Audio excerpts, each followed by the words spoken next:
Obrigada, Mari, pela apresentação. A honra é toda minha. E é um enorme prazer mesmo fazer parte do seu projeto, né? Colaborar com esse seu grande projeto, um projeto Jovem Pesquisador, é uma coisa importantíssima, né? Incrível, e né, você vem se engajando nesse tema já há um tempão, né? Desde o seu mestrado com arqueologia mais experimental, e aí voltando para as comunidades cada vez mais, né? Né, as experiências das pessoas com as quais eu tenho relações se transformam também nas minhas experiências e transformam também, ao longo do tempo, em perspectivas que eu acabo atuando, e acho que isso vai ficar muito claro nessa fala aqui de hoje, né? Eu agradeço o pessoal que está aqui, agradeço pela compreensão da gente semana passada, né? Semana passada, né? A gente ter mudado para essa semana, até porque tinha a questão da Páscoa que a gente não se deu conta, né? Um pouco se deu conta.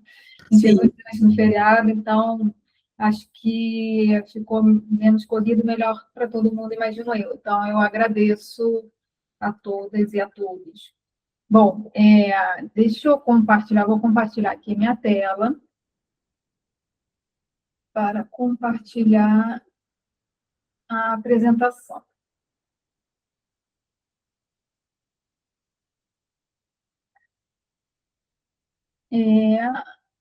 Conseguem ver, né?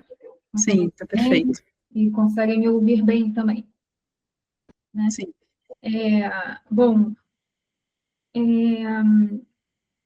quando a gente vem conversando sobre essa palestra, já desde o ano passado, na realidade, né? A gente tentando achar um dia bom, um horário bom, e aí acabou que a gente deixou para esse ano, né?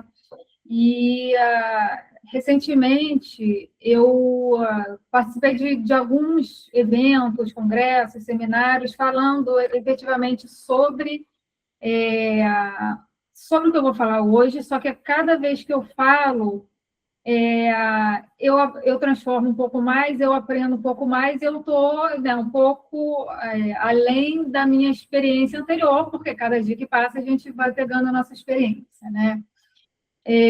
A ideia aqui foi falar sobre a fotogrametria na conservação, pesquisa e comunicação de acervos arqueológicos do patrimônio cultural, mas, na realidade, é a fotogrametria como ferramenta, assim como vocês estão vendo nessa primeiro slide, mas, na realidade, eu vou falar mais da prática em arqueologia digital e da minha prática dentro da arqueologia digital. Tá, então, a fotogrametria eu usei como título e como uma apresentação dessa conversa, dessa fala, mas, na verdade, a gente vai se aprofundar mesmo na questão desse âmbito de arqueologia digital e como, ao longo da minha experiência com a arqueologia digital, propriamente dita, que começou no pós-doutorado, que foi em 2017, 2018, como que isso foi transformando as minhas práticas e transformando a forma como que eu enxergo a arqueologia digital. E daqui a pouco vai ficar mais claro porque eu estou falando como eu enxergo, eu mesma, Carolina, como eu enxergo a arqueologia digital, porque é uma área que permite diversos olhares, diversos fazeres, diversas abordagens, e, às vezes, tudo dentro desse grande chapéu, dentro desse grande guarda-chuva de arqueologia digital, né? E aí a ferramenta que eu trabalho, a principal ferramenta que eu trabalho dentro desse grande guarda-chuva da arqueologia digital é a fotogrametria. Nessa apresentação vou ter poucos textos, e aí eu vou ler os textos aqui junto com vocês, mas não vai ser algo muito maçante, não. Tá? Então, o que é a fotogrametria? É um método de obtenção de medições precisas, como distâncias, áreas e volumes, a partir de fotografias, reconstruindo superfícies ou objetos em 3 dimensões.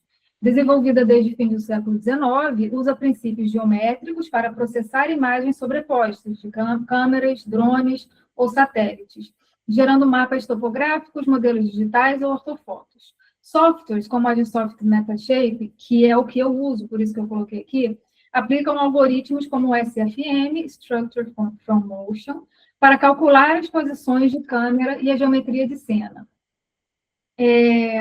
Esse software, só uma parêntese aqui, esse software Metashape da Agisoft, eu venho usando já desde o início que eu comecei a trabalhar com a fotogrametria, com a arqueologia digital. É um software pago, só que é um dos melhores, se não o melhor, né? O que tem mais funcionalidades e tudo mais. Só que o que eu vou começar a fazer, ainda não fiz, até a minha última fala sobre o assunto, que eu falei que eu fiz algumas palestras sobre isso, até a minha última fala, eu falei, olha, existem softwares abertos, mas eu não tenho tempo para aprender. Então, eu tenho esse Metashape, e das ferramentas que eu indico, é a única paga. Só que eu cheguei à conclusão que eu vou ter que aprender minimamente um software aberto, um software livre, para poder passar para as pessoas nas falas e principalmente nas oficinas que eu faço, né? Então, isso está na minha lista. Eu não sei ainda, mas é uma coisa que eu vou fazer justamente para facilitar ainda mais esse acesso, que é uma das perspectivas que eu trabalho dentro da arqueologia digital, que é a acessibilidade, tá? Bom, como eu comentei, né, a fotogrametria, então, é uma ferramenta, tá? Uma das ferramentas que a gente pode trabalhar dentro desse espaço, dentro dessa abordagem da arqueologia, que é a arqueologia digital. Como eu comentei antes, a arqueologia digital, ela permite diversas definições. É claro que, sim, não é qualquer definição que sai da cabeça das pessoas. Porém, existe uma maleabilidade dentro dessa área específica que ela não trabalha com definições muito fixas e muito engessadas. Então, a gente pode pegar diversos textos. Se eu pegar 10 textos, por exemplo, esses 10 podem estar definindo a arqueologia digital de formas muito específicas, às vezes mais amplas, às vezes menos amplas, né? Tem pesquisas que definem a arqueologia digital como a criação de modelos em 3 dimensões, tem pesquisas que trabalham com a virtualização de materialidades, de patrimônio, tem gente que trabalha com arqueologia digital como ferramentas digitais, que eu faço mais isso, né? Ferramentas digitais quaisquer que sejam elas, né? Ferramentas que geram produtos digitais, então até mesmo o SIG, eu trabalho com a perspectiva de estar dentro também, ou minimamente acompanhada ao lado da arqueologia digital, porque a gente está trabalhando no mundo digital, então é um guarda-chuva bem gigante mesmo. E aí, dentro desse guarda-chuva, eu vou trabalhando com algumas abordagens específicas, tá? Uma definição que eu trabalho, e, na realidade, uma das primeiras formas que eu entendia a arqueologia digital é o que está escrito aqui, arqueologia digital como um conjunto de métodos e teorias, e essas teorias, é claro, da arqueologia, né? E não da arqueologia digital propriamente dita, somente, mas dentro do campo da arqueologia, né? Que empregam tecnologias digitais para investigar e comunicar o passado, tá? Essas duas questões, quatro, na verdade, método e técnica, investigação e comunicação, foram a base, né, o pilar das minhas primeiras pesquisas dentro da arqueologia digital, como eu comentei, foi no meu pós-doutorado, tá? Então, eu fiz um pós-doutorado no Museu de Arqueologia e Etnologia da USP, sobre a supervisão da Verônica Vessolovski, professora do MAI, tá? E a gente trabalhou com uma abordagem dupla que não necessariamente se dialogaram, mas poderiam ser duas pesquisas diferentes, no fundo, que foi a aplicação do método e o uso da tecnologia para virtualização de todo o acervo dos zoólitos, ou pelo menos o acervo dos 3 grandes museus que tem os zoólitos, porque tem alguns outros museus menores que tem um ou outro zoólito que eu não fui ainda, tá? Mas um dia ainda busco esses museus, mas o museu de Arqueologia lá no Museu de Arqueológico de Sambaqui de Joinville, o Museu Nacional e o Museu do Rio de Janeiro e o Museu de Arqueologia e Etnologia da USP, tá? Então, a gente eu foquei nesse pós-doc, aplicação de teoria para a criação de acervo virtual, digital, em 3 dimensões dos zoólitos, e, dentro do mesmo projeto, discutir questões sobre interpretação dos zoólitos propriamente dito, questões de usos, agências,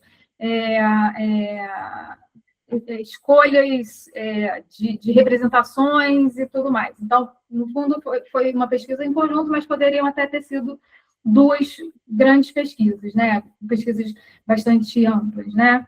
Bom, então, nesse momento, além de aprender a manejar a ferramenta, a intenção era criar possibilidades ou possibilitar a criação e a geração de acervos virtuais que outras pesquisadoras interessadas em trabalhar com esse material, com os zoólitos, pudessem, e que não pudessem vir para São Paulo, ir para o Rio de Janeiro, ir para Joinville, pudessem, pelo menos, acessar esse material de forma virtualizada, de forma digital, a partir das plataformas. Tá? Até agora, na verdade, a gente publicou na plataforma do MAI e do Museu de Joinville. Tá? O Museu Nacional ainda está em processamento.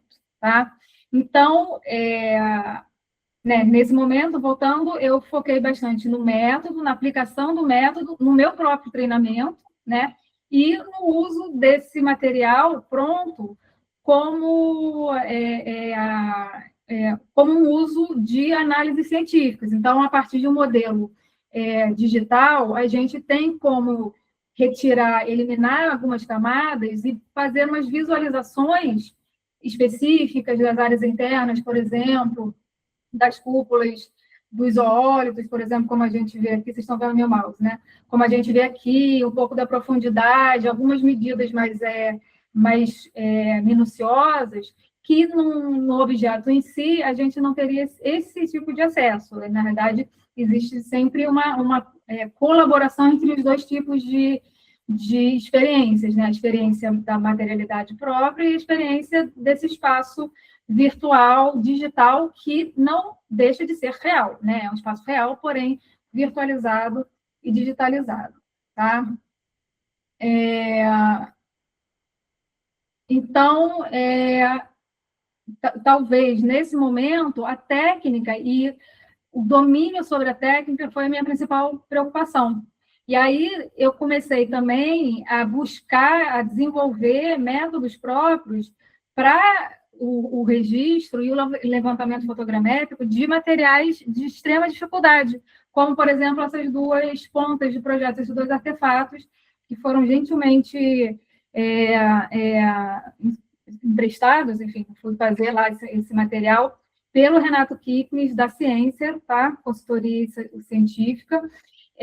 Por que esse material é muito difícil? Né? São pontas não muito pequenas, são pontas mais ou menos grandes, né?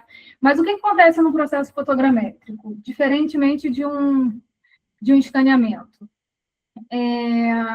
O scan, enfim, dependendo da máquina que a gente tem, a gente consegue prender o objeto vai girando e o scanner vai escaneando tudo, né? Mesmo os scanners com menos qualidade, eles têm dificuldade de registrar essa arestazinha, né? Essa pontinha, né? Essas arestas bem fininhas, né? Mas os scanners de maiores qualidades têm uma captura muito melhor, né? Porém, eu não trabalho com scanner. Na verdade, desde esse momento do pós-doc, a minha intenção era trabalhar com ferramentas acessíveis. Então, né, eu não queria... Claro que querer eu queria, mas a minha intenção não era trabalhar com um equipamento ultra caro, super difícil de conseguir, e só tem um no mundo. A minha intenção não é essa, nunca foi essa, porque a minha intenção sempre foi acessibilidade. Para mim e para todas as outras pessoas que eu pudesse compartilhar isso, ou que fossem compartilhar comigo. Coisas acessíveis, ferramentas acessíveis para que a gente possa fazer o nosso trabalho, trabalhar, no caso, né? Então, eu criei um método específico para o registro desse tipo de material. Um método de levantamento fotográfico, um método de levantamento fotogramétrico, que eu consigo evitar usar essas duas bordas de um projeto, de uma ponta de projeto como essa, para unir. Porque acontece, como eu estava falando, diferentemente de um scanner, um levantamento fotogramétrico, eu vou fazer a fotografia de um lado, que é a ponta, né, do projeto. Eu vou fazer de um lado, depois eu vou fazer do outro lado, né, de um lado, depois do outro lado, eu vou ter dois modelos diferentes. Depois eu preciso unir esses dois modelos. E eu preciso unir indicando partes iguais, né, as mesmas partes entre esses meus dois modelos. Se a gente tem uma aresta muito fininha entre esses dois modelos, a gente quase não tem uma parte igual. Então, eu criei justamente um método específico para que a gente tenha uma área muito maior para a captura desse projeto, e aí a gente não fica dependente de unir por essa aresta, né? Então, eu acho que esse resultado foi excelente, né? Esse material eu doei para o próprio Renato, né? Ele tem acesso a esse material, e eu agradeço aqui novamente por esse empréstimo, que foram 2 objetos extremamente lindos, né? Na realidade, ele me emprestou mais um, a gente trabalhou lá com mais um, mas era quartzo e hialino, maravilhoso, só que quartzo a gente não consegue fazer o registro fotogramétrico por causa do reflexo. Quartzo, vidro, metal muito brilhoso, tal, a gente não consegue pelo reflexo, né? Mas o do lado esquerdo e do lado que é arenito silicificado, e do lado direito que é silicito, funcionaram perfeitamente bem, tá? Então, durante esse tempo, eu foquei especificamente na técnica e na possibilidade também de criar museus virtuais, né, para acessibilidade. Então, era técnica e acesso, né? 2 pontos importantes, fundamentais dessa minha abordagem, desse meu trabalho, que foi um trabalho no pós-doc, porém, né, diversas outras pesquisas que acabaram surgindo em função de toda essa prática, de toda essa pesquisa, de todo esse aprendizado. Tá? E aqui alguns outros exemplos desse uso, dessa aplicação desses métodos, né? E como que eu posso, a partir dos modelos, começar a criar as minhas sucessões de análises específicas, por exemplo, como medidas, ou análises que a gente vem fazendo, eu digo no caso dos óleos, eu estou falando eu e a Verônica, né? Sobre interpretações analíticas dos zoólitos, compreender sobre formas de construção, regras de construção dos zoólitos, entendendo que existem grupos de zoólitos específicos que a gente consegue identificar regras de construção específica, e a partir do momento que a gente tem um acesso importante ao objeto em 3 dimensões, a gente tem como elaborar infinitas medições e análises de uma forma muito fácil, muito prática, né? É claro que não estou falando que substitui o objeto real de forma nenhuma, mas muitas das vezes agrega, né? Muitas vezes agrega, porque ajuda a gente a trabalhar com o objeto real, mais um modelo, porque a gente pode fazer coisas com o modelo que a gente não pode fazer com o objeto. Por exemplo, cortar o meio, né? Eu posso cortar o meio modelo e o objeto, é claro, eu não posso cortar, né? Nem quero, no caso, tá? Então, esse primeiro momento de como eu agia e interagia dentro desse espaço de arqueologia digital, tá?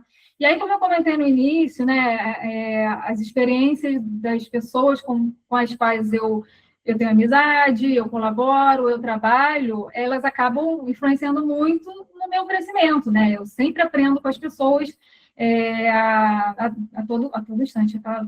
Eu acho isso extremamente rico, né? E os acontecimentos da vida também vão se empilhando dentro dessa minha forma de estar e fazer arqueologia, tá? Um detalhe, para quem não me conhece, o meu tema diria, talvez um dos dois, né, temas principais de pesquisa é arte rupestre, que eu acabei também inserindo dentro dessa perspectiva de arqueologia digital, mas o doutorado que eu defendi foi em arte rupestre. Hoje eu trabalho bastante com questões de arte rupestre e arte urbana, então são talvez esses pilares, né, arte rupestre, arte urbana e arqueologia digital. Bom, e aí, né, em 2018, aconteceu o incêndio do Museu Nacional, terrível, devastador, né? Uma situação que assustou e entristeceu, né, o mundo inteiro, no caso, e teve uma perda gigantesca e irreparável de grande parte dos materiais lá do Museu Nacional. E por sorte, talvez, ou né, não que eu estava prevendo isso, que eu não previ em nenhum momento, mas justamente, né, uma das minhas preocupações de ter o objeto, né, uma representação que seja virtualizada do objeto salvaguardado, alguns meses antes, uns 2, 3 meses, acho que foram uns 3 meses antes do incêndio que eu fui lá no Museu Nacional e fiz né, a digitalização de todo o acervo dos zoólitos. Então, todo o acervo dos zoólitos está... Claro que isso não resolveu problema nenhum, né? Que é uma questão que eu vou discutir no final. Porém, né, já que aconteceu, esse acervo ele está minimamente, virtualmente, pelo menos, ao menos, preservado, tá? E aí, com isso, né, eu comecei, então, a entrar nessa nova perspectiva que eu trabalho com a arqueologia digital, né? É claro que a técnica, o método, a aplicação do método é a base, já que, na minha ideia, na minha concepção de arqueologia digital, eu trabalho com digitalização e virtualização de acervo em 3 dimensões. Então, se eu quero fazer a virtualização em 3 dimensões, a digitalização em 3 dimensões dos objetos, a minha ferramenta principal é a fotogrametria, por escolha própria, porque é uma ferramenta acessível, né?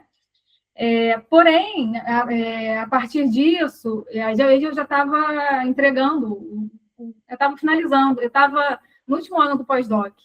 E aí, né, a gente acaba, a partir, né, dos finais das nossas pesquisas, é o final da pesquisa, mas é o início de uma longa estrada pela frente, né? Então, com esses acontecimentos e com várias mudadas de perspectivas que aconteceram com o aumento das colaborações que eu comecei a realizar com amigas, amigos, parceiros, colegas e tudo mais, a minha compreensão e a minha prática dentro da arqueologia digital mudou. E aí, evoluiu no bom sentido, assim, né? Evoluiu da técnica, comunicação e divulgação, e essas 3 coisas ainda permanecem, para um elemento um pouco mais, enfim, complexo ou aprofundado, no meu ponto de vista, tá?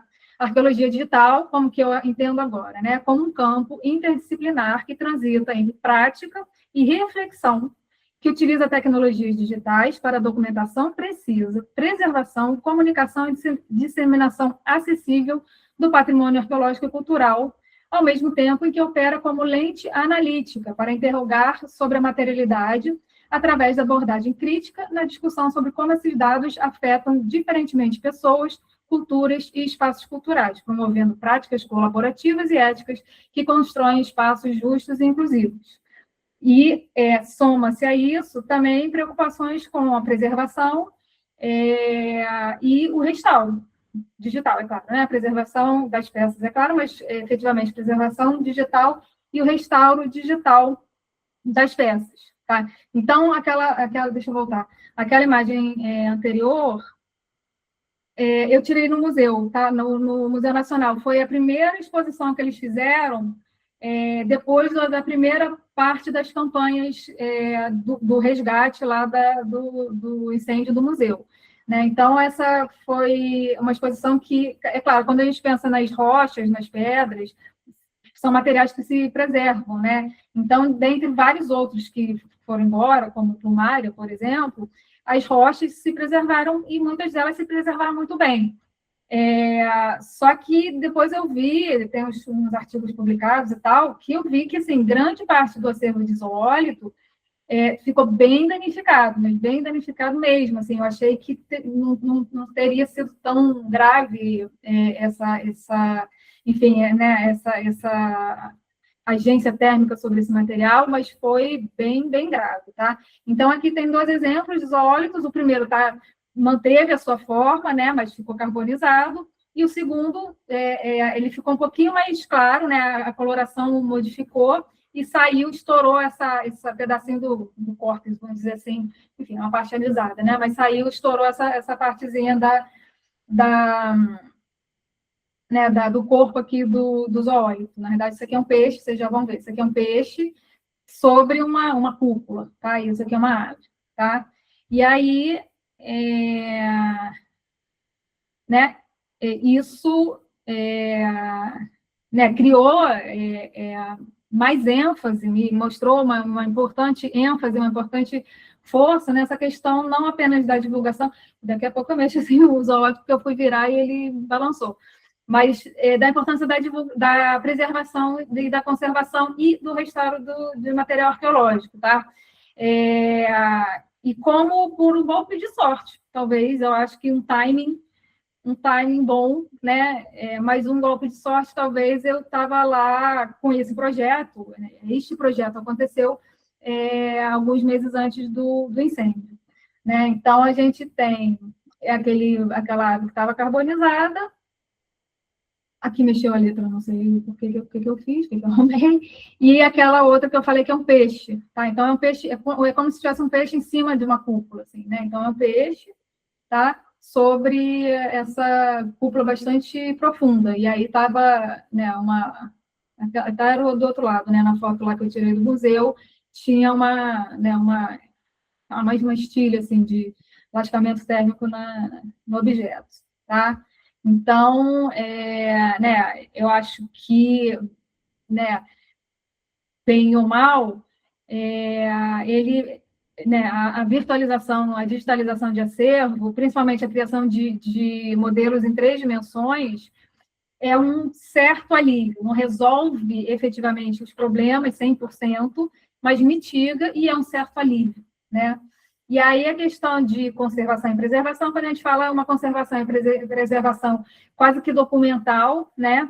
Imagética e documental, mas do objeto propriamente dito, ainda que um duplo virtual desse objeto. Mas também restauro de material arqueológico. Então, aqui, eu vou passar para vocês, eu botei numa velocidade rápida para passar rápido, então tem quase um pouco mais de 1 minuto e 50, tá?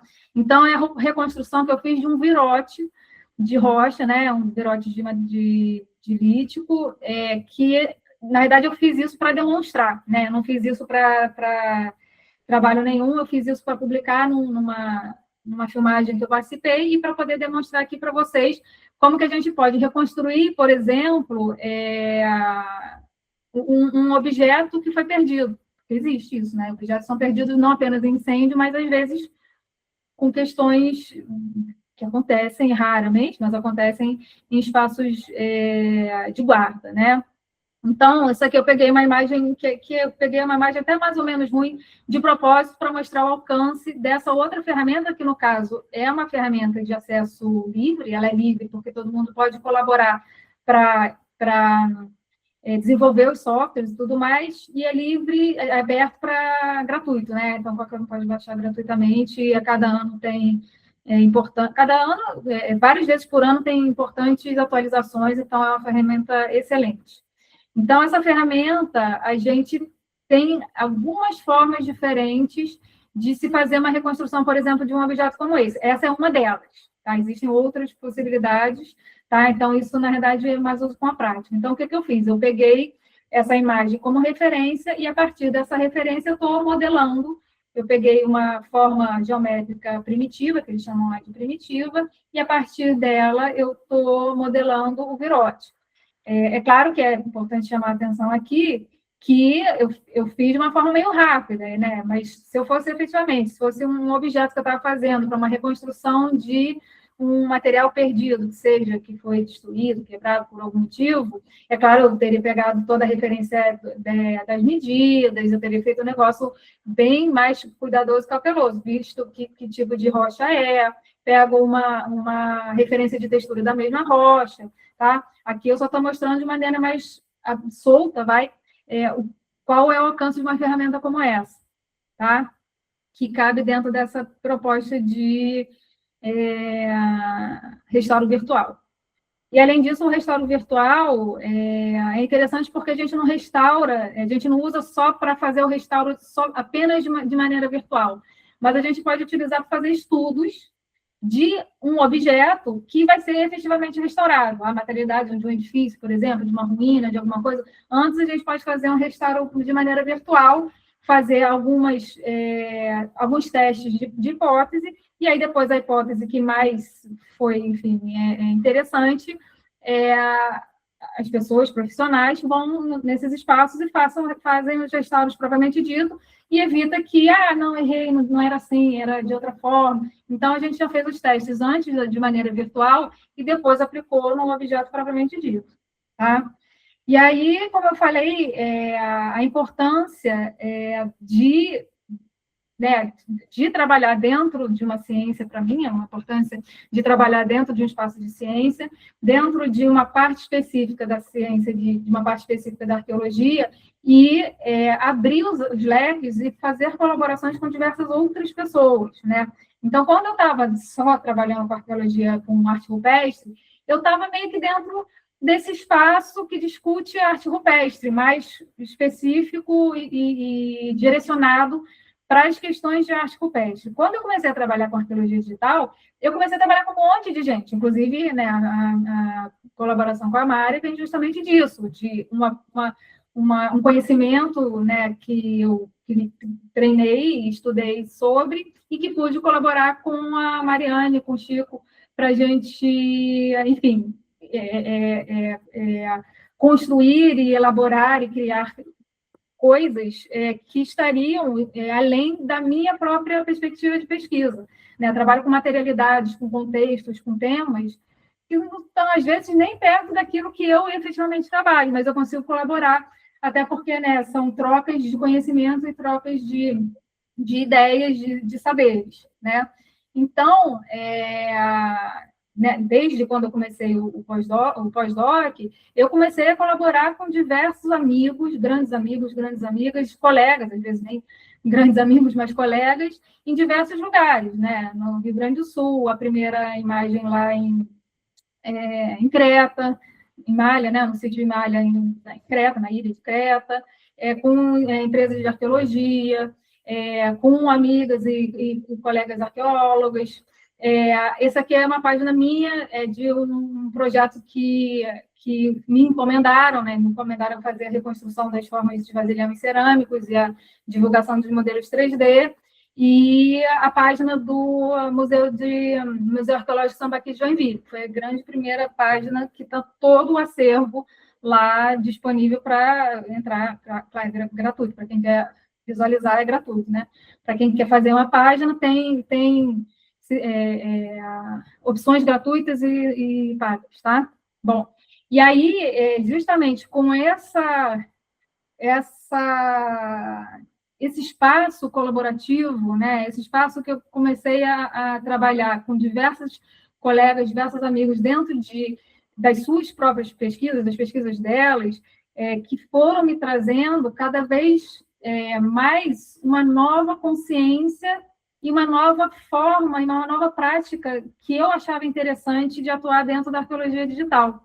Né? Então, eu saí da técnica, passei mais para questões importantes sobre pensar nos problemas de acervo, acessibilidade também, conservação, restauro e tudo mais, e aí chegando nessa perspectiva que eu venho trabalhando agora, atualmente, e que é justamente parte também dessa colaboração com a Mariane, né? Então, isso foi na pandemia, a Mari, ela foi chamada, né, para fazer essa exposição no Museu do Engenho dos Erasmus e me convidou para fazer essa reconstrução dos vasilhames cerâmicos. Então, a partir das orientações dadas e das conversas dadas tanto pela Mariane quanto pelo Chico, a gente chegou em alguns resultados finais a partir de fragmentos cerâmicos. Né? E aí, a exposição está lá, ela está lindíssima, está maravilhosa, e, para mim, esse é um momento importante, até porque também foi durante a pandemia, a gente também teve que se utilizar muito e mergulhar muito, eu particularmente, que já estava na Unimes, nas ferramentas digitais, tanto que tem um ex-aluno nosso que trabalhou com lítico, ele queria trabalhar com material lítico, só que estava tudo fechado, e a gente pegou um acervo virtual na internet, nessa ferramenta que eu utilizo, nessa plataforma que eu utilizo nos slides passados, que é o Sketchfab, tá? E aí, o que então, neste momento, né, que eu acho que ampliou ainda mais essa minha visão sobre a arqueologia digital e sobre como que ela funciona e os seus usos e, né, os seus limites e os seus alcances, essa nova perspectiva, que é a arqueologia digital como prática arqueológica mediada por ferramentas digitais que expõe, revela e redefine antigos conceitos de materialidade e práticas ampliados, que na verdade foram ampliados em função dos novos alcances proporcionados pela exposição em meios virtuais. Eu já vou explicar. Isso exige constantes debates críticos sobre representatividade, acessibilidade e uma discussão sobre a manutenção ou a dissolução de estruturas antigas, abrindo espaço para outras formas de inclusão e prática. Quais são essas questões que foram ampliadas em função dos novos alcances proporcionados pela exposição desses objetos em meios virtuais? A partir do momento que a gente tira, né, um objeto, né, um vasilhame como esse, de uma reserva técnica, de uma exposição também, mas a exposição as pessoas têm acesso, as pessoas têm que ir até a exposição do museu, mas têm acesso. Mas o que está na reserva técnica está guardadinho, está lá, conservado e tudo mais. A partir do momento que a gente tirou esse objeto e divulgou em meio virtual, o mundo inteiro vê. E a partir do momento que o mundo inteiro está vendo, qual que é o controle que eu tenho, que o museu tem, que a instituição tem sobre esse objeto? É claro que alguns controles têm, né? Direito de imagem, a gente pode ou não permitir baixar o arquivo para as pessoas terem acesso ao modelo propriamente dito e tal. Então, tem algumas questões que a gente tem controle, mas outras questões não. Então, como que outras pessoas X, em qualquer outro lugar do mundo, como que elas vão usar esse conhecimento? Como que elas vão usar esses objetos ou essas imagens? Como que elas vão pegar e fazer as interpretações delas? Vão fazer uma interpretação correta? Vão dar os créditos corretos? Ou vão utilizar para coisas não corretas, né? A gente sabe que isso acontece. Então, né, a gente... Né, a partir do momento que a gente democratiza esse conhecimento, a gente abre o acesso para todo mundo e para qualquer pessoa, a gente também abre um acesso para que as pessoas, né, tenham, não sei, possibilidades de fazer e interpretar o que quer que seja, enfim, né, e às vezes pode criar desentendimentos importantes. Tá? E aí, com esse espírito, com esse momento transformativo, que eu comecei a fazer parte do projeto da Mari, comecei a colaborar, e essa, né, palestra ela faz parte justamente dessa nossa colaboração, né, para além da nossa amizade de longa data, que, aliás, a gente se conheceu em campo, e acho que as amizades feitas em campo são as amizades que duram para sempre, né? Mas esse momento que faz muito até sentido com a própria proposta da pesquisa da Mariane, né, com questões que trabalham uma arqueologia colaborativa, participativa, trabalha com questões de gênero, memórias, questões que envolvem discussões profundas e de parceiros novos, e atores e atrizes novas, e agentes novos que estão produzindo e fazendo essa nova arqueologia, digamos assim, né? A minha, né, participação, então, a minha colaboração, ela se dá nesse meio da arqueologia digital, então, né, uma abordagem que a gente vai trabalhar importante é a digitalização de acervo cerâmico, né, sempre focado, claro, nessa questão de uma arqueologia participativa, da presença de comunidades, de pensar memórias, histórias de longa duração, e como que a gente pode utilizar de boas maneiras, as ferramentas e as ideias e as possibilidades da arqueologia digital para ampliar essa colaboração e essa integração entre as pessoas e as ideias. Tá? Bom, quando a gente trabalha com qualquer questão, qualquer espaço científico, mas particularmente falando aqui da arqueologia digital, a forma que a gente vai trabalhar dentro dela, se expressar cientificamente dentro dela, que seja criar as nossas práticas de pesquisas e arqueológicas, é claro que a gente sempre depende de objetivos muito bem estabelecidos, ou de ideias muito bem concretas do que a gente quer fazer. A gente não vai, eu quero digitalizar um objeto. Tudo bem, quer digitalizar, digitaliza, mas às vezes você digitaliza e daí? Você tem um e daí, tipo, você digitalizou e isso serve para quê? Porque achei bonito. Tudo bem, pode ser, isso não necessariamente é uma prática arqueológica, mas é uma prática que qualquer pessoa pode fazer, né? Mas é importante a gente ter um objetivo muito bem estabelecido, ou um problema que a gente quer resolver, ou que seja uma preocupação que a gente tenha e quer tentar entender como que a gente poderia utilizar esse âmbito, esse espaço da arqueologia digital e as ferramentas que ela proporciona para resolver esse problema, entender esse objetivo, esse objeto, ou lidar com algum tipo de preocupação específica. Tá? E aí, ao longo de toda essa minha caminhada, a todo momento eu entendo uma coisa, tá? E cada vez mais, talvez. E hoje mesmo, a gente conversando aí, Mari, eu entendi uma coisa ainda mais, uma coisa ainda além do que eu já estava pensando recentemente. Então, eu acho que é um espaço extremamente propício para engajamentos de ideias, de discussões e tudo mais. Então, a arqueologia digital, eu acho que, em parte, ela ajuda a resolver problemas. Ela resolve todos os problemas que a gente tem, que seja de materialidade, de acervo. Não é isso. Mas eu acho que ela ajuda a resolver alguns problemas.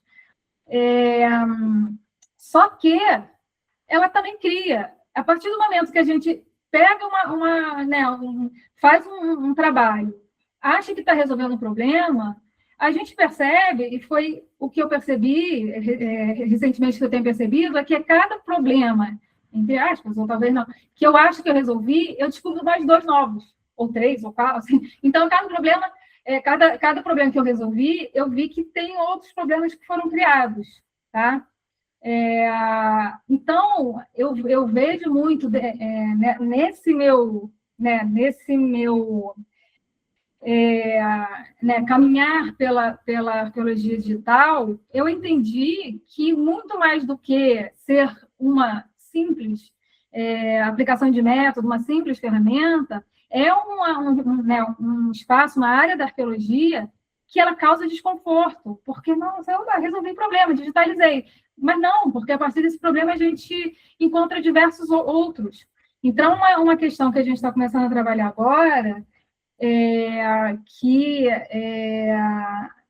recentemente eu descobri, eu conheci esses debates, então aqui no Brasil eu não vejo muito ainda, mas tem bastante já esses debates no exterior, é sobre repatriação digital, e eu estou botando repatriação digital entre aspas, porque a gente tem toda uma questão importante, discussões bastante importantes sobre repatriação efetiva de objetos mesmo, de objetos reais, materiais mesmo, mas debates sobre repatriação digital. Poxa, é uma forma de mitigar um pouco essa questão, pelo menos de solucionar temporariamente, eu não sei. E aí a nossa questão é discutir, não é virar e falar, não, isso é ou não é, isso é válido ou não é válido, mas efetivamente entrar com essas ideias para justamente de maneira colaborativa discutir qual é a validade de uma proposta como essa. Será que é por aí? Será que o caminho é por aí? Será que ajuda ou atrapalha nessa discussão de repatriamento de material arqueológico, né? Ou, enfim, de bens culturais e tudo mais? Né? A questão é, poxa, tem uma ideia interessante, mas será que essa ideia é para resolver ou para complicar? É para ajudar a resolver os problemas que a gente vê, ou será que é para criar mais problemas? Eu acho que, né, essa experiência que eu tenho tido é isso. A gente resolve por um lado e cria mais alguns outros problemas, né? Tipo a hidra, né? Que a gente corta uma cabeça, a gente surge em 3, aí corta mais uma, surge mais 3.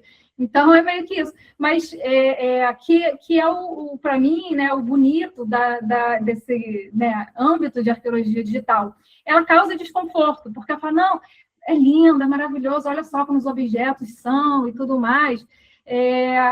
Mas a gente, né, acha que está resolvendo uma coisa, mas daqui a pouco a gente vira para o outro lado e conversa com outras pessoas que têm as suas próprias questões, as suas próprias lutas, as suas próprias disputas. Fala, não, mas isso não está resolvendo o nosso problema, na verdade está criando mais problema ainda. Então, como que a gente consegue? Então, eu acho que sempre, né, resolve um pouquinho, mas cria, depois resolve, depois cria os outros. E eu acho que é um pouco, né, como funciona mesmo, até mesmo uma ciência como a nossa, uma ciência humana, que também precisa resolver problemas humanos, sociais, né, culturais, né? Então, para finalizar, tá? Agora,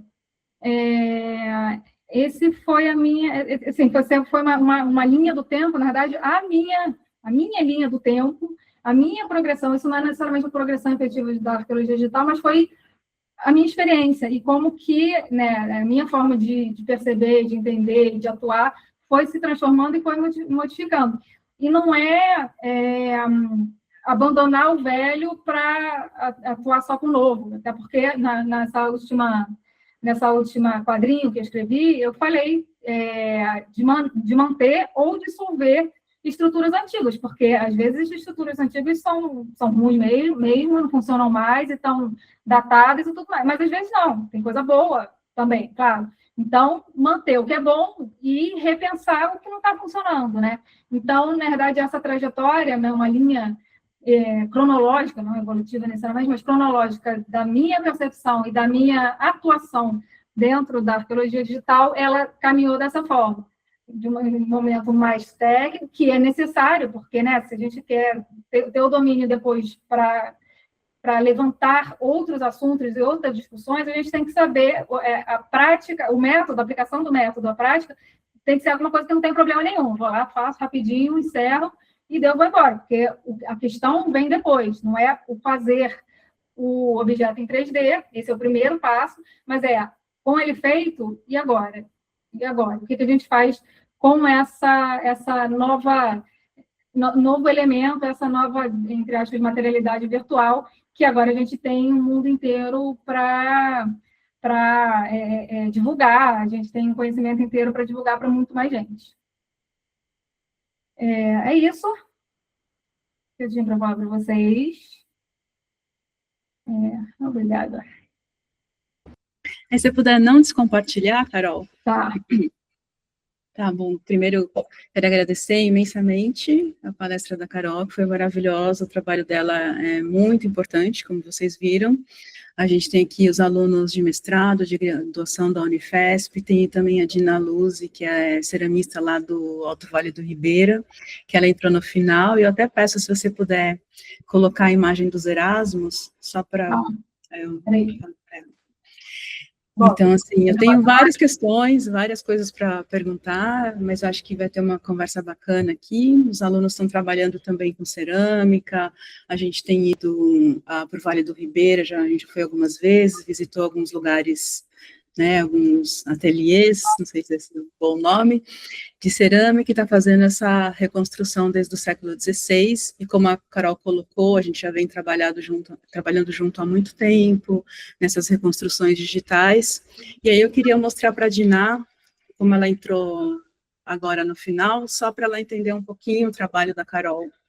Então, o que ela faz? Ela faz uma reconstrução 3D, ou se você quer falar, então, num fragmento pequeno de cerâmica, que a gente chama de cerâmico arqueológico, ela consegue remontar uma vasilha inteira de como era feito no século XVI, no século XVII. Então, o que a gente percebeu, Dina, que essas vasilhas, muitas delas têm formatos que se mantêm hoje no presente, no Vale do Ribeira. Então, aqui é um exemplo do museu ali dos Erasmus em Santos. Não sei se a Carol fala muito melhor que eu sobre esse assunto.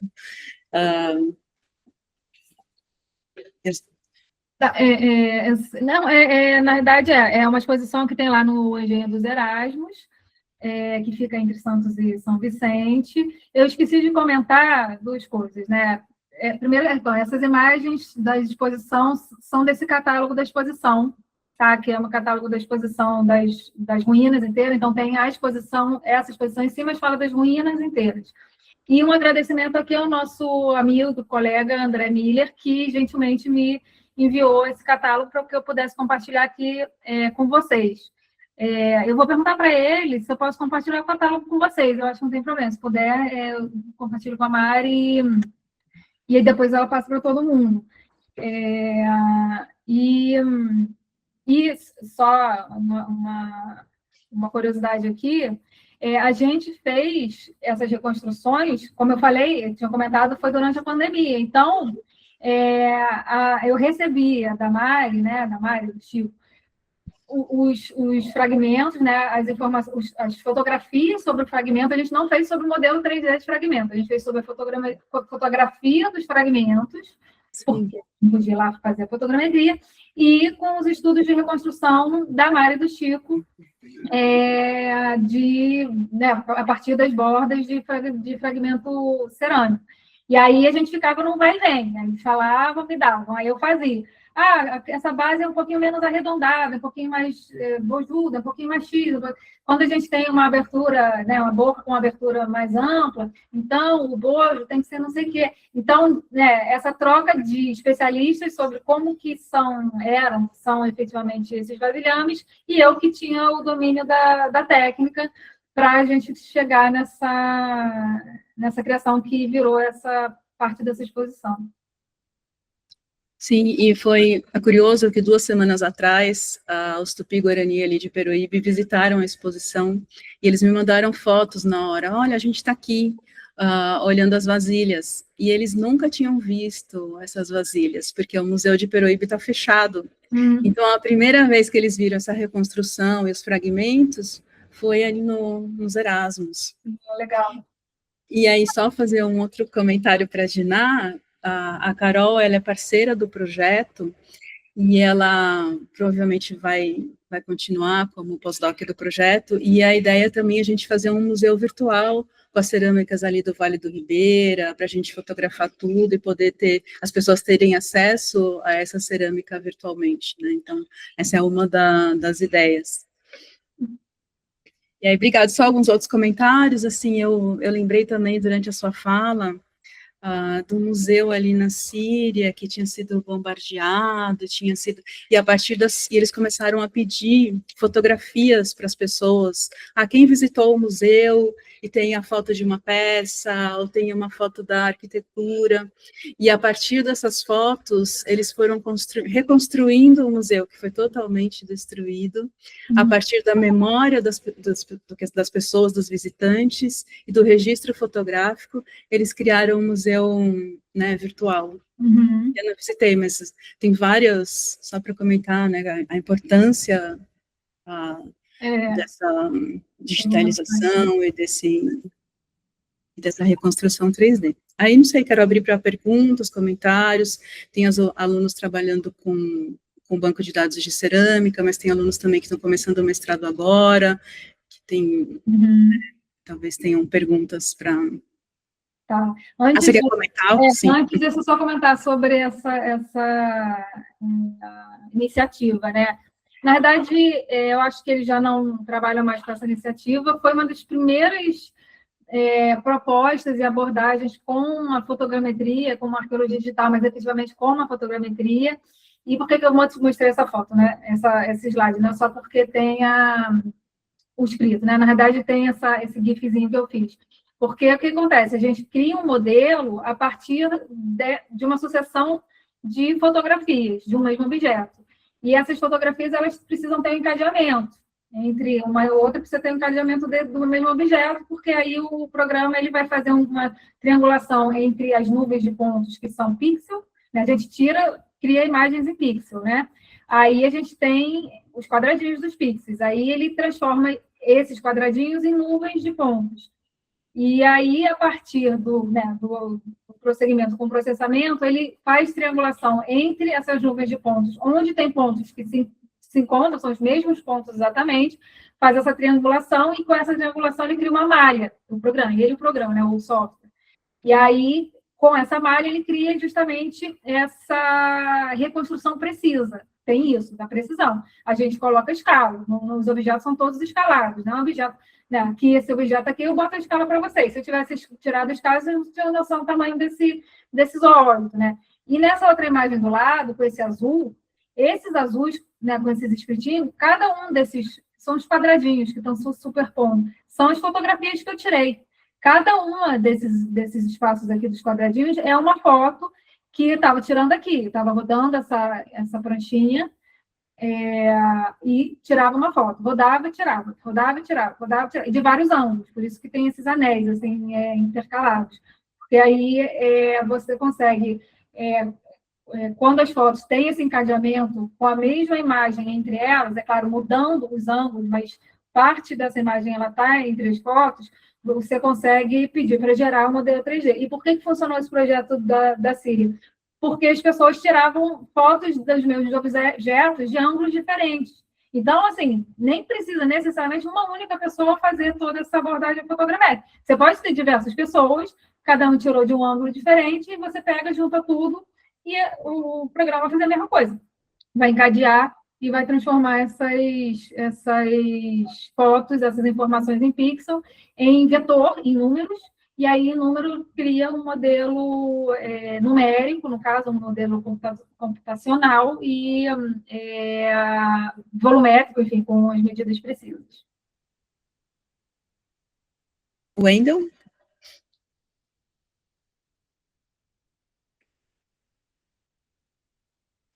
Oi, tá me ouvindo? Oi, sim. Acho que agora tá. Bom, fantástico, né? Sensacional tudo. Assim, eu moro aqui no Guarujá, né? Sou da Baixada. E a gente cresce quando a gente vai falar sobre materialidade aqui, a primeira coisa que vem na nossa mente é São Paulo, né? Então, é aquele negócio, né, que todo mundo, assim, a gente cresce ouvindo falar sobre. Eu já tive oportunidade de visitar sítio, mas a grande maioria das pessoas, elas não tiveram essa oportunidade, por exemplo, de conhecer, de entender as camadas, o que existe de materialidade, o que dá para entender em termos de cultura material. Era mais para saber se tem algum trabalho nesse sentido, né, com sambaquis de mapeamento, ou de você usar algum tipo, ou se funciona mais com estruturas menores, ou se dá para a gente mencionar, por exemplo, com grandes estruturas maiores, qual é o sucesso disso, enfim. Era mais para entender como que a pesquisa está caminhando nesse sentido mesmo. Tá. Você está na Baixada, né, Wendel? Isso, estou. Só parênteses aqui, a gente tem o curso de arqueologia na Baixada, na Unimes, tá? Inclusive, a gente tem EAD, decidi se interessar. Não, sim, em sítios... Ele está no mestrado. Está no mestrado, tudo bem, pode fazer. Quer tirar meu aluno? Não, pode fazer os dois ao mesmo tempo. Estou brincando. Então, sim, eu particularmente acho mais fácil fazer esse levantamento fotogramétrico de sítios arqueológicos do que de objetos menores. É bem mais difícil, porque você tem toda uma questão de foco e não sei o quê. O sítio, você simplesmente faz o levantamento, você não precisa unir parte nenhuma, a princípio, né? Ele já está pronto. E a gente tem todo esse programa que eu trabalho, você trabalha com toda uma questão georreferenciada, você tem inúmeras funcionalidades, né? E então se você entrar no Sketchfab, você vai ver alguns levantamentos de sítios arqueológicos e de sambaquis também. A gente eventualmente, a gente vai fazer os levantamentos de sambaqui, tá? Na Baixada, lá na Ilha de Ana. Mas todos os sítios que eu vou, eu faço. É claro que grande parte dos sítios que eu vou para trabalhar mesmo, né, para pesquisar, são os rupestres, então eu faço o levantamento dos paredões, com as pinturas, com as gravuras, mas nas escavações também. Nas escavações são interessantes porque a gente pode, sempre, meio que assim, um início e um fim importante é a educação, é a divulgação, é a comunicação. Então, a gente fazendo, por exemplo, o levantamento fotogramétrico desde do zero, desde o início, onde a gente ainda não mexeu no sedimento, até finalizar a escavação, a gente tem todas as etapas dos decapagens, a gente tem todos os momentos do processo das escavações. Aí a gente pode, enfim, trabalhar questões extra-campo, depois que a gente já fez, já trabalhou, já fechou o sítio, a gente volta com esse material registrado. Então, a gente pode fazer uma engenharia reversa, por exemplo.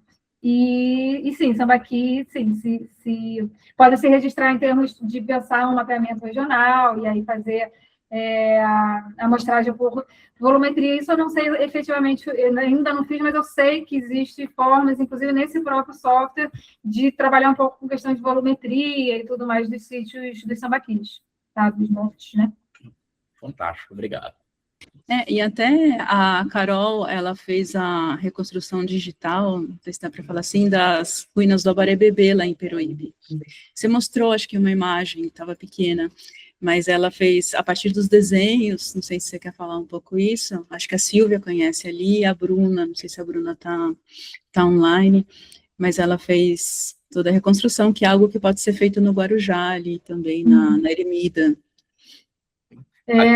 Os próprios artefatos ali a materialidade tem ali a cerâmica do sítio de Surucutuba, que o professor Adilson tinha mandado para a gente também, né? Então, sim, não, mas com as ruínas ali também da Ermida. Sim. Então, uma coisa muito interessante que surgiu quando a gente estava fazendo essa reconstrução e tal, é justamente o embate entre os dados, né?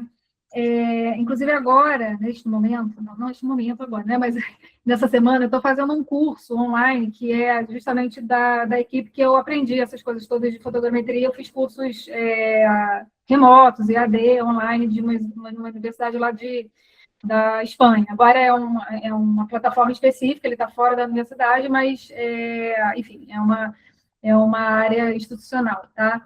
E é um curso de traçabilidade científica. Então, o que é? É uma forma de demonstrar o passo a passo das escolhas realizadas para a reconstrução de ruínas, por exemplo, como do Abarebebê, porque a gente mostra ela finalizada. Eu não mostrei, mas a gente mostra ela finalizada. Mas até que ponto a gente pintou a janela de azul porque a gente sabia que a janela era azul, ou porque a gente avaliou, a gente fez um levantamento com as ermidas, com as igrejas semelhantes do mesmo período, e todas elas atualmente têm uma janela azul e uma parede branca, né? Então, até que ponto a fachada das ruínas, a fachada da igreja é real ou é interpretação?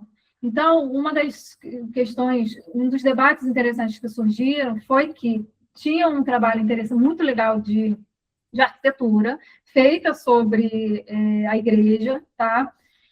Só que quando a gente via a fachada, no desenho da arquitetura, ela era mais fininha, né? E aí eu peguei um levantamento de drone, que foi feito por um aluno da USP, né, da Biologia, Vitor Barão. Ele fez um levantamento de drone das ruínas, e aí eu peguei essa base das ruínas, e a partir dessa base das ruínas, tem as paredes limites das ruínas, né? Então, a partir dessas paredes limites, eu fiz a minha reconstrução, fiz a paredinha, janelinha, telhadinho, tudo mais.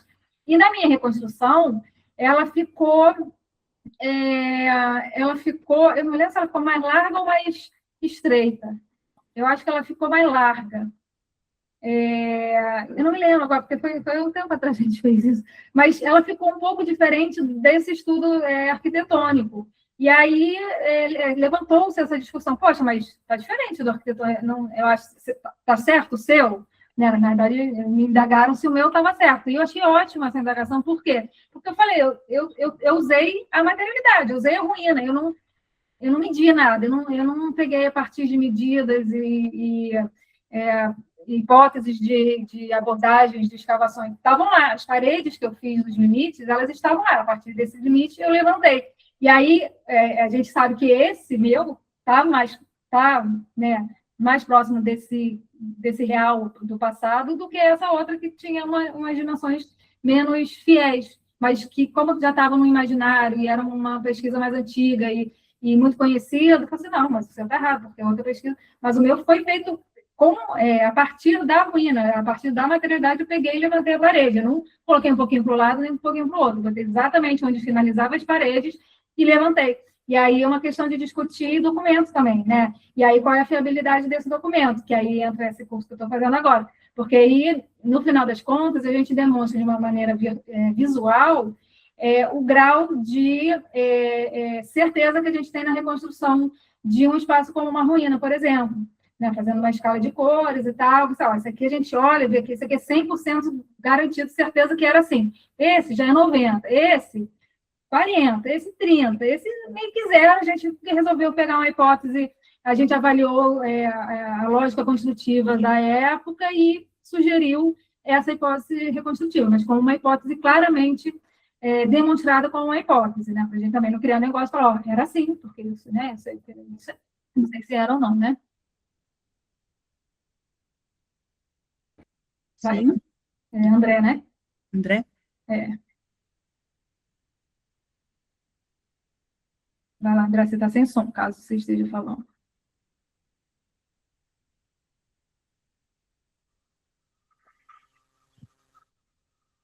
Querida professora Carol, boa noite a todos, tudo bem com vocês?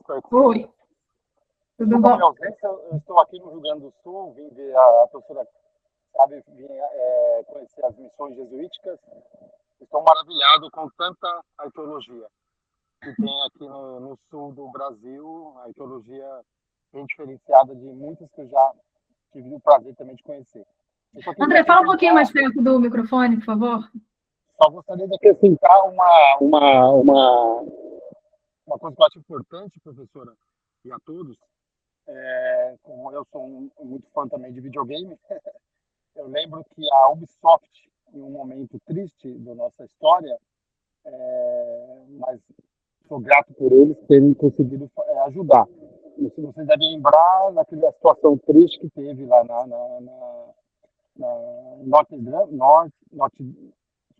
Notre Dame, na catedral, né? Que quando pegou fogo, eles foram buscar nos arquivos, até onde eu sei, da Ubisoft, que é a principal empresa que faz aquele jogo Assassin's Creed,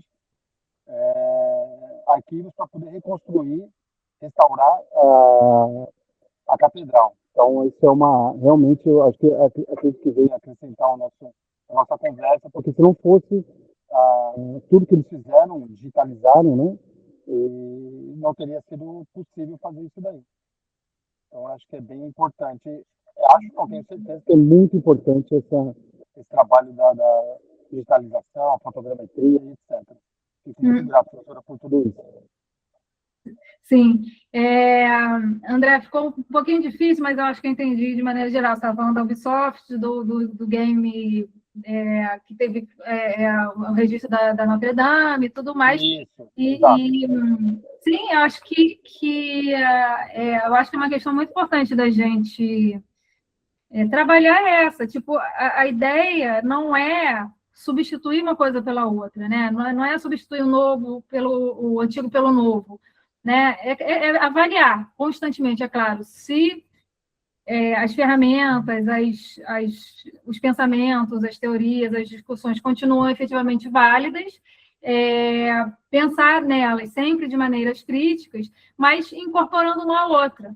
Né? A ideia, né, com uma fotogrametria no sítio arqueológico, não é não tirar fotografias mais, ou não fazer mais os croquis de campo, nem pouco, tem que fazer o croquis, tem que fazer né, os estudos de perfil, tem que tirar fotografia e tem que fazer uma fotogrametria também, porque aí são dados que vão se acumulando, né, diversas formas de dados e diversas formas de olhares que vão se acumulando e permite que a gente tenha muito mais elementos para trabalhar. Então, por exemplo, essa questão da Ubisoft com a Notre Dame, se não tivesse isso, teria toda, né, sei lá, 500 anos de vida e estudos e mapas de engenharia, arquitetura, projetos iniciais da Notre Dame. Teria bastante material. Porém, a Ubisoft teve mais material ainda, né? Teve mais um material para dar, para colaborar nesse restauro da igreja, né? Porque eles usaram todos os dados antigos, inclusive as referências dos estudos arquitetônicos e de engenharia na concepção e na elaboração da igreja, né? Da catedral. É bacana. Silvia?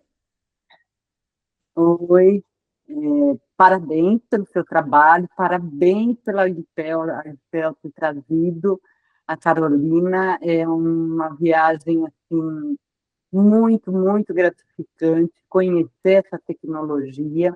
Eu falo do lugar de uma pessoa que busca um povo, né, a sua raiz ancestral, e aí eu tenho algumas perguntas aqui que me vieram durante a exposição.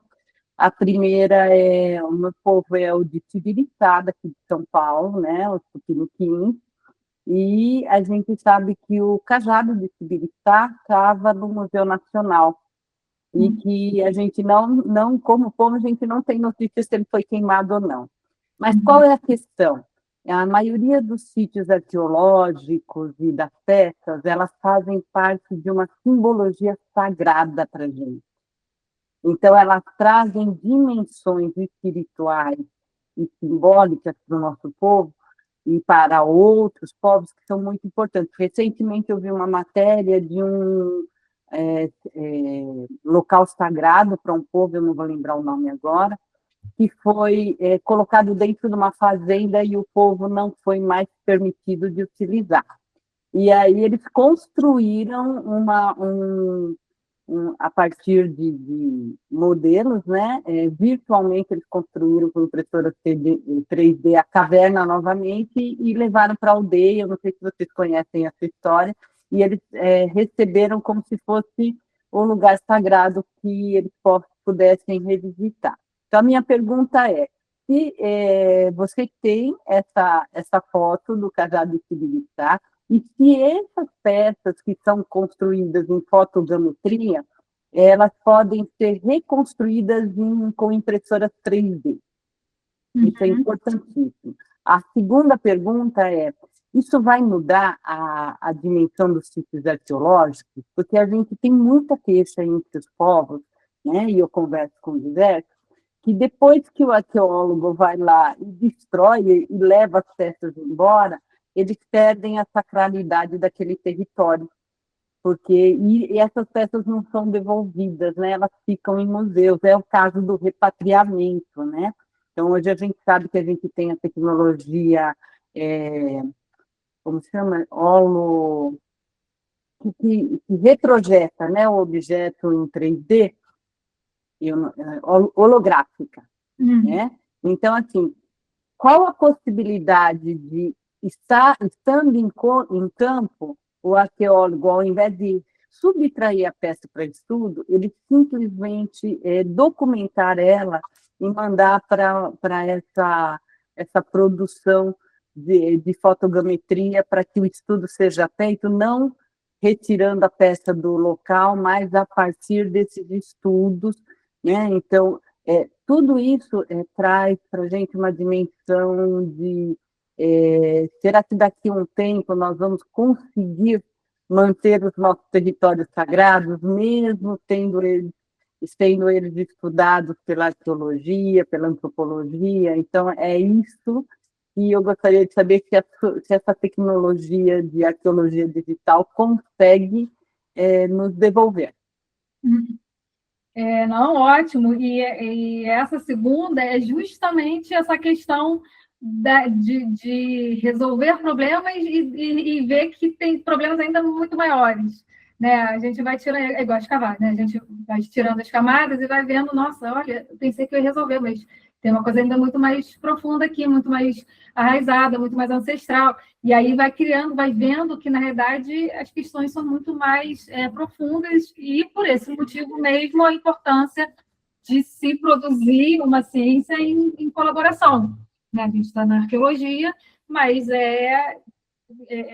eu trabalhar só dentro da minha cabeça, eu tenho as minhas, as minhas formações, as minhas ideias, as minhas, meus interesses, as minhas ancestralidades também, e que nem sempre está diretamente dialogando com aquilo que eu estou trabalhando. E essa colaboração, estar em colaboração, estar em debate constante, a gente consegue entender os problemas e, ao menos, em grupo, sugerir uma possibilidade de solução, ou falar, não, por enquanto, agora, talvez não tenha solução, então a solução seja nem mexer. Então, eu vou começar, então, da sua segunda pergunta, o que eu acho, né? Se a gente está... a gente, pensa um pouco, é importante pensar um pouco o trabalho de campo efetivamente, tá? O trabalho de escavação de campo em arqueologia efetivamente com duas vertentes. Né? Uma vertente é uma vertente acadêmica, que a gente faz as pesquisas nos lugares que a gente escolhe efetivamente pesquisar por motivos que para a gente são importantes e são caros. Né? O outro é o licenciamento. O licenciamento a gente trabalha dentro de uma regulação, dentro de uma legislação, dentro de uma regulação em áreas, a princípio particulares e tudo mais, que, dentro de todo o seu desencadeamento legal, precisa ser pesquisada e entendida para ser liberada para uma grande obra. Né? E quando a gente está pensando em grandes obras, a gente pensa em grandes obras que vão beneficiar todo mundo. Né? Pensar em todos os aspectos que podem ocorrer nas grandes obras e coisas com impactos muito positivos de impacto de infraestrutura e tudo mais. Então, essa é uma questão que talvez não caiba nessa sua pergunta, eu acho. Mas quando a gente está trabalhando com locais que a gente escolheu trabalhar ou que tinha um interesse importante por determinada comunidade, por determinados povos e tudo mais, a gente define o método que a gente vai aplicar. A gente não é necessariamente obrigado a escavar o local. É claro que o processo de escavação é um processo que a gente fala bastante que é um processo de destruição, porque a gente vai desformatar aquele espaço que estava conservado e preservado por milênios, né? Eu falo, às vezes, com cuidado, pensando nesse cuidado de sistemática científica mesmo, de desconstruir o espaço. A gente desconstrói, retira e está lá, leva para um outro lugar para compreender essa materialidade, esses espaços, o que aconteceu nesses lugares, né? Hoje, atualmente, para a gente virtualizar os materiais, eu não sei se foi exatamente isso que você perguntou, Silvia, mas para a gente virtualizar os materiais, a gente tem que tirar de lá. Eu tenho que tirar, tenho que pegar, tenho que botar numa rodinha como essa para conseguir fotografar. Né? E aí, o que a gente pode fazer é dentro de uma perspectiva específica de pesquisa, no espaço específico que a gente vai pesquisar, né? A ideia é que esse espaço se mantenha o mais preservado possível, pode-se pensar num método de campo que a gente vai, né, descendo as camadas aos poucos, com um controle extremamente rigoroso. A partir do momento que começa a aparecer artefatos, objetos, estruturas, a gente vai focando, então, registra exatamente as suas posições, é uma suposição, tá? Registra as suas posições, aí retira esse objeto. Se a ideia é fazer o registro fotogramétrico, né? Retira esse objeto, faz a fotogrametria e tal, e coloca ele de volta.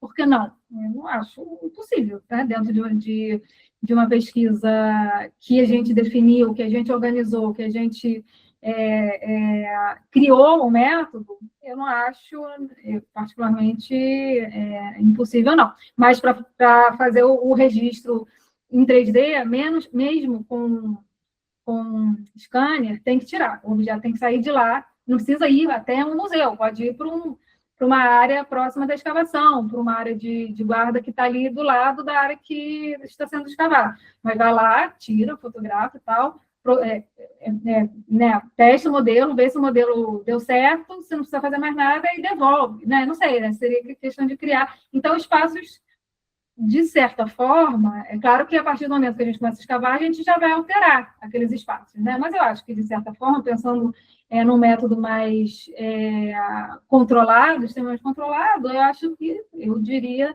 que não é algo que não se pode fazer, né? Eu acho que cabe dentro das perspectivas específicas das pesquisas, né? Que as pessoas querem fazer, né? Agora, se já retirar, já desconfigura muito espaço, então o processo próprio de uma escavação arqueológica já não é compatível necessariamente com essa manutenção intacta, se for assim, né? De memória. Se tira um pouquinho, se desconfigura um pouquinho, já impacta nessa memória, nesse espaço de sacralidade e tudo mais, aí são questões de não mexer mesmo. Então, não mexe no espaço, deixa ele preservado. Você tem a questão de drone, de lidar, mas são tecnologias extremamente pouco acessíveis para mim. Eu não tenho acesso a essas coisas. Né? Mas, às vezes, se a gente não tem tecnologia para escavar, então deixa lá sem escavar. Né? Não precisa necessariamente escavar tudo. Né? Não sei se...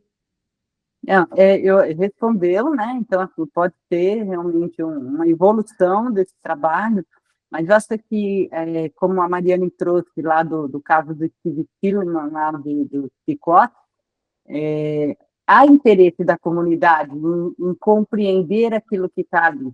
Né? Então, se faz toda uma ritualística, né? Se retira o objeto, mas a devolução depois, a partir dessa documentação, é uma coisa que é muito importante, porque é um espaço de memória, é um espaço de presença, né? Então, assim, eu acho que o seu trabalho vem de caminhar para essa linha aí, vem de encontro com uma série de reivindicações desses povos, dessas comunidades, para que se estude, mas que mantenha a memória e a sacralidade dentro do território. Então, retirar, documentar através da fotogrametria e devolver depois, sem prejudicar a questão acadêmica científica, mas também sem prejudicar a memória e a sacralidade daquele povo, eu acho que é o momento ideal onde a gente caminharia para essa arqueologia colaborativa. Obrigada pela resposta. Gostei. E isso, eu acho que mantém, né, o espaço sagrado e as memórias respeitadas, e, ao mesmo tempo, democratiza, divulga né, alastra esse conhecimento, né? Bacana, importante. Poxa, legal. E acho que, né, a minha participação, né, no projeto da Mari vem muito com isso. E eu aprendi constantemente, eu venho aprendendo constantemente com a Mari com essas questões, porque eu tenho os meus temas particulares que eu trabalho, principalmente com arte rupestre e tal, mas né, podendo abrir e ver quais são as preocupações, as demandas. Tipo, eu às vezes me vejo eu própria como uma ferramenta. Diga-me o que você quer, que eu vou lá e faço. Né? Então, uma das ideias é essa. E sobre o cajado do Tibiriçá, não sei, eu posso eu posso ver se eu consigo contato com alguém de lá, ou a Verônica, que eu falei, amiga minha, ela tem várias amigas lá. Então, eu posso ver se ela consegue descobrir. E pode, sim, fazer impressão 3D. Maravilhoso. Outra boa notícia que você me trouxe ao ETE. Gratidão. Imagina, obrigada. Chico.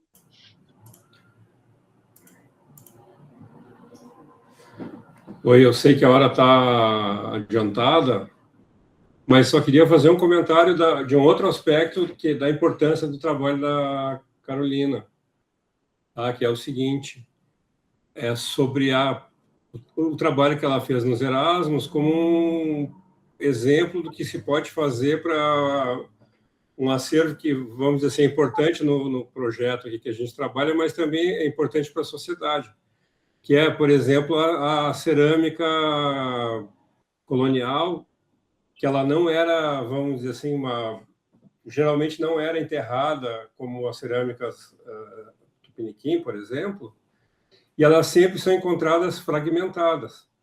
A Carolina mostrou ali um belo exemplo das reconstruções que ela fez a partir da nossa colaboração para mostrar como seria a forma da cerâmica lá do Engenho dos Erasmus a partir dos fragmentos. E aí, então, a gente tem, considerando todo o conjunto conhecido de materiais arqueológicos que estão guardados aí em museus, né? Vários poderiam ser repatriados, né, para comunidades, e poderia haver um trabalho, que é a parte do que a gente tem interesse em fazer, né, que é trabalhar com essas coleções de fragmentos e fazer essas reconstruções de forma. Né? Então, aí tem um espaço de trabalho bem interessante e um acesso raro, vamos dizer assim, né? Para conhecer uma parte do que as pessoas faziam no passado. Daria ainda para fazer reconstruções com materiais orgânicos, né? Como artefatos de madeira, artefatos de palha, e assim por diante. Também daria para fazer reconstruções. Aí teria que ser uma reconstrução do zero, porque geralmente não tem, né? Fragmento dessas peças. Mas a gente pode fazer modelagens a partir de desenhos de época, a partir de peças que estão guardadas em algum museu aí antigo, né? Então tem um campo de aplicação muito bacana, assim, promissor. Até porque, como ela falou, é um processo de aprendizado contínuo nas várias metodologias, nos vários programas, e é algo assim que pode ser disseminado na sociedade, o acesso a esses programas, tem os programas livres, como ela falou, né? E as pessoas nas comunidades, por exemplo, ou interessados, né, em qualquer lugar, fazer também essa contribuição de reconstruir as peças. Eu acho até que pode ser um hobby educacional de boa qualidade intelectual, vamos dizer assim, que conecta a pessoa com a história do lugar, de repente com a história da sua família, ou com a história dos outros mesmos. Né? Naquela ideia assim, que a história de todo mundo merece ser contada. E essa maneira que a Carolina trabalha é um meio para isso. Então, essa minha fala, não vou fazer nenhuma pergunta, ela já falou tudo isso que eu estou comentando aqui ao longo da palestra dela, né? E é um campo, assim, maravilhoso para trabalhar. Eu acho que tem aí um futuro bem bacana. É isso aí. Chico, obrigada pela sua fala. E aí você falou uma coisa que eu até esqueci de comentar, que eu falei da minha preocupação, porque justamente com isso que você falou, com essa minha preocupação de sempre trabalhar com ferramentas acessíveis, né? E aí eu venho fazendo parcerias, Carolina, pesquisadora Carolina, com vocês, com amigos, com colegas, mas eu, professora também da Unimes, fazendo parcerias institucionais com outras instituições, com a Prefeitura de Vaca, a gente está, espero, finalizando uma possível parceria lá com a Estadual do Maringá, e a ideia, a minha parte que eu quero dar de contraponto, né? A gente troca parceria, a gente fica trocando, então o que eu quero dar é justamente esse meu conhecimento principalmente com o método, né? Com a técnica. E a preocupação de ter ferramentas acessíveis é para a gente ir nos museus menores. Museu grande já sofre com investimento, museu menor, então, nem se fala. Então, para que eu possa sempre possibilitar a aplicação de oficinas, né, de workshop, para que essas pessoas que estão trabalhando nesses museus diariamente, que elas tenham essa independência, essa agência de fazer e divulgarem suas próprias histórias, como você falou, né? Então, quando a Carolina vier, ou quando fulano, ou quando pessoa X que conhece vier, a gente faz. Não, né? Que todo mundo sabe, todo mundo consegue tirar foto, né? Todo mundo tira foto, mas e fazer todo o modelo fotogramétrico. Então, se todo mundo tem esse conhecimento, essa expertise nos museus, principalmente nos museus menores, a gente tem não somente uma força na agência das pessoas, na intenção das pessoas, nessa liderança das pessoas de pegar e começar a construir essas virtualizações das peças, independente de qualquer instituição, de qualquer pesquisador, de qualquer pesquisadora, né? Vamos lá e faz, tem aqui para fazer. Você precisa de um celular, no fundo, é um celular, um computador, é claro, e bom, hoje em dia, esse software que eu trabalho, que é um software pago, mas que eu vou pesquisar os gratuitos. Pronto, acabou, é o que precisa. E vontade, ideia e criatividade, né, o que a gente quer fazer. Porque a plataforma que eu mostrei, se vocês entrarem, eu vou deixar com a Mari tem, né, as referências, mas eu deixo com a Mari as referências da plataforma. Se vocês entrarem, vocês podem fazer duas coisas que podem acontecer. Uma é cada pessoa, qualquer um de nós, pode fazer uma conta gratuita. Aí a gente tem algumas limitações, então a gente só pode publicar modelos em baixa qualidade, então diversos modelos que eu publico, todas essas, se a gente se aproximar muito, a gente vê todas essas redes dos triângulos, né? Porque a gente só pode publicar em baixa qualidade. Outro, eu não sei se ainda tem isso, mas até 2018, 2019, dependendo do tamanho da instituição, se ela for menor, a gente pode entrar em contato direto com um dos diretores da Sketchfab e pedir uma conta gratuita para museus, por exemplo. E aí tem um pouquinho mais de ferramentas que a gente pode usar. A gente pode baixar modelos um pouquinho mais refinados e tal. Então, é muito fácil, assim, né? Não custa $1 milhão. São pequenos custos que dá para reproduzir muitas e muitas coisas.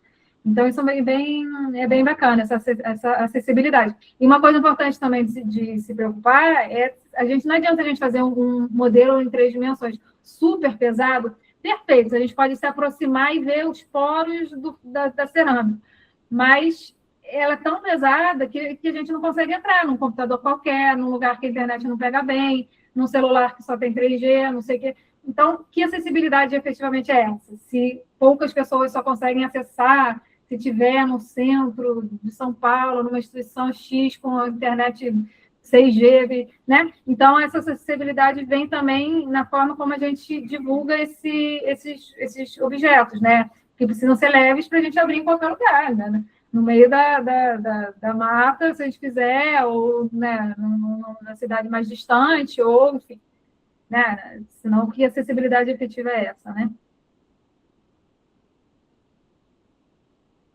Certo. Sim, não, excelente. Bom, a gente está chegando ao fim, infelizmente, porque foi muito bom e o papo está ótimo. E você falando, até pensei no museu ali da Casa do Artesão, em Apiaí, a gente fazer toda essa digitalização. Não sei se a Diná quer comentar alguma coisa, senão aí a gente já vai encerrar.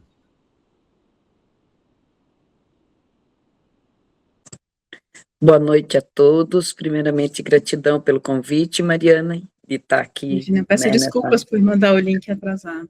Não, fica em paz. Eu peguei já na altura, né, mas deu para entender. É maravilhoso o trabalho. E, nossa, seriam tudo se você trouxesse para a gente. Eu gostaria muito, e acho que todos, em nome da nossa Associação do Alto Vale do Ribeira, né, que o nosso artesanato é uma tradição aqui na nossa localidade, eu Acharia o máximo. Nossa, tô amando, gostei muito. E gratidão mesmo de coração. Ah, nossa, não, certamente a gente vai sim. Já, né, só a gente se programar, porque não, a gente é o motivo que eu estou nesse, né, Mari? É o motivo que eu estou nesse projeto, né? A minha colaboração é isso, fazer isso, né? Poder levar para todo mundo, né, essa prática. Vamos estar esperando aqui de braços abertos Legal, para recebê-los. que bom. Então, obrigada, Carol. Acho que a gente podia tirar uma foto, se você quiser, é só descompartilhar a tela, e quem quiser ligar a câmera aí, a gente faz uma foto, todo mundo. Deixa eu fazer aqui. Aí. 1, 2, 3 e vai. Mais uma. Então, muitíssimo obrigada. Com certeza essa é a primeira conversa de muitas outras. Espero também a Carol presencial na Unifesp, a gente pensar em várias parcerias no Vale do Ribeira, e agradeço a presença de todas e de todos. Então, a gente encerra, se a Carol quiser falar alguma coisa para encerrar, senão... Eu queria agradecer novamente, um grande agradecimento à Mari e ao Chico também, um grande agradecimento a todo mundo que participou, que fez pergunta. Pode anotar meu contato no telefone, a gente vai fazer coisa assim.